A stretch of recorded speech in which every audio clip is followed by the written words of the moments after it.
ख्रीस्त मसीह भाइयों बहनों, आज के सुसमाचार के माध्यम से हमें व्यक्तिगत रूप से पूछा जाता है कि ईश्वर हमारे लिए कौन है और हम यीशु ख्रीस्त को किस रूप में अपना जीवन से जोड़ना चाहते हैं तथा ख्रीस्त हमारे जीवन से क्या संबंध जोड़ना चाहते हैं।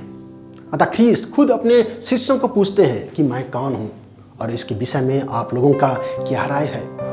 यह व्यक्तिगत सवाल उन्हें घबरा देती है, फिर भी अपने अनुभव तथा समझ के अनुसार उनका उत्तर सामने प्रकट होता है। कोई कहता है यूहन्ना बपतिस्ता, क्योंकि ख्रीस्त जगह जगह जाकर सुसमाचार प्रचार करते देखा व सुना था। और कोई कहता है इलियस नबियों में से कोई, क्योंकि ख्रीस्त अधिकार के साथ बोलता था तथा चमत्कारिक कार्य किया करता था। लेकिन पेतरुस को फिर से पूछता है कि मैं कौन हूँ। इससे पेतरुस के मुख से एक रहस्यपूर्ण जवाब प्रकट होता है, वह है कि आप मसीह हैं। और ख्रीस्त उस उत्तर से संतुष्ट होते हैं और किसी को इस विषय में नहीं बताने को बोलते हैं। अतः ख्रीस्त को अनेक लोगों ने पहचाना और विश्वास करके उसे अनुभव की भी किया तथा यीशु ख्रीस्त के बारे में उनका स्पष्टीकरण भी दिया। जैसे यूहन्ना बपतिस्ता कहता है, यीशु ख्रीस्त को अपने ओर आते देखकर कहा, देखिए ईश्वर प्रेम जो संसार के पाप फल लेता है। यूहन्ना बपतिस्ता के लिए यीशु ख्रीस्त एक बलि का मेमना है। नथानिएल ने कहा, गुरु और आप ईश्वर के पुत्र हैं और इस्राएल के राजा हैं। नथानिएल ख्रीस्त को एक अंतर्यामी समझते हैं। थॉमस ने अपने संदेह को दूर करते हुए विश्वास के साथ कहता है, मेरे प्रभु मेरे ईश्वर। इसके लिए ख्रीस्त सदा के लिए प्रभु बन गया।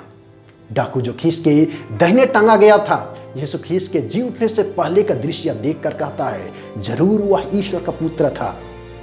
सुसमाचार लेखक संत यूहन्ना और ख्रीस्त के प्रेरित लिखता है कि वह एक अनादि शब्द है, जो आदि में शब्द था, शब्द ईश्वर के साथ था और शब्द ईश्वर था। ख्रीस्त की पहचान शिष्यों के लिए एक दर्पण की भांति था, जो खुद को ख्रीस्त के प्रति अपना विश्वास प्रकट करता था। लोगों का अपना व्यक्तिगत विचारधारा से लेकर आस्था के फैसले तक ले जाता है। एक बार पेतरुस ख्रीस्त को पहचान कर उसके बारे में कहता है, तब से ख्रीस्त पेतरुस के बारे में मत्ती सुसमाचार अध्याय 16 वचन संख्या 18-19 में हम कहता है कि पेतरुस अर्थात चट्टान हूँ, इस चट्टान पर मैं अपनी कलीसिया बनाऊंगा और अधोलोक के फाटक इसके सामने टिक नहीं पाएंगे। मैं तुम्हें स्वर्ग राज्य के कुंजी प्रदान करूंगा। यीशु ख्रीस्त अपनी पहचान खुद अपने शिष्यों से कराता है और हम पवित्र बाइबल में पाते हैं, जहां प्रभु स्वयं हमें बताता है और कहते हैं कि मैं मार्ग, सत्य और जीवन हूं। स्वर्ग से उतरी हुई जीवन की रोटी मैं हूं। मैं एक द्वार हूं। मैं एक भला गड़ेरिया हूं। मैं संसार की ज्योति हूं।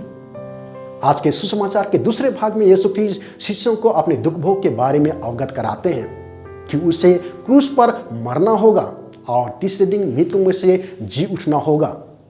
यह दुख भरी बातें सुनकर शिष्य घबरा जाते हैं, क्योंकि वे ख्रीस्त को नबी और ईश्वर मानते हैं। और अगर यीशु ख्रीस्त खुद ईश्वर है तो उन्हें दुख तकलीफ कैसे आ सकता है? उनका ईश्वर कैसे मर सकता है? यह रहस्यपूर्ण विचार उनके शिष्यों के विचार से कोसों दूर था। अतः ख्रीस्त दुख भोग या अपनी क्रूस मरण के माध्यम से अवगत कराते हैं। यीशु ख्रीस्त दुख भोग के माध्यम से वास्तविक प्रेरित कार्य का मतलब समझाना चाहते हैं। प्यारे भाइयों एवं बहनों, हम में से बहुत लोग ख्रीस्त का अनुसरण करना तो चाहते हैं, लेकिन क्रूस के दुख तकलीफ से दूर रहना चाहते हैं। अतः ख्रीस्त को वास्तविक रूप में पहचानना मतलब अपना क्रूस उठाकर ख्रीस्त का अनुसरण करना नहीं चाहते। ख्रीस्त विजयी हुए घोर दुख तकलीफ के बाद, उसी प्रकार हम विजयी होंगे अपने जीवन में, जब हम अपनी दुख तकलीफ रूपी क्रूस को सहन करने में सक्षम होंगे। अतः नबी ईसाया हमें अध्याय 50 वचन संख्या 8 में हमें साहस प्रदान करते हुए कहता है कि मेरा ईश्वर निकट है, मेरा रक्षक निकट है, मेरा विरोधी कौन होगा। संत पौलुस फिलिप्पियों के पत्र में कहते हैं अध्याय 1 वचन संख्या 21 में कहता है कि मेरे लिए तो जीवन है मसीह और मृत्यु है उनकी पूर्ण प्राप्ति। अतः ख्रीस्त में भाइयों बहनों, ईश्वर और उसके आशीर्वाद के साथ चलना चाहते हैं तो सभी दुख तकलीफों और चुनौतियों को सामना करते हुए जो ख्रीस्त की पहचान हमने अपने विश्वास में प्रकट किया है, उसके अनुग्रह में आगे बढ़ें और खिस्से पहचान की साक्षी बने। आमीन।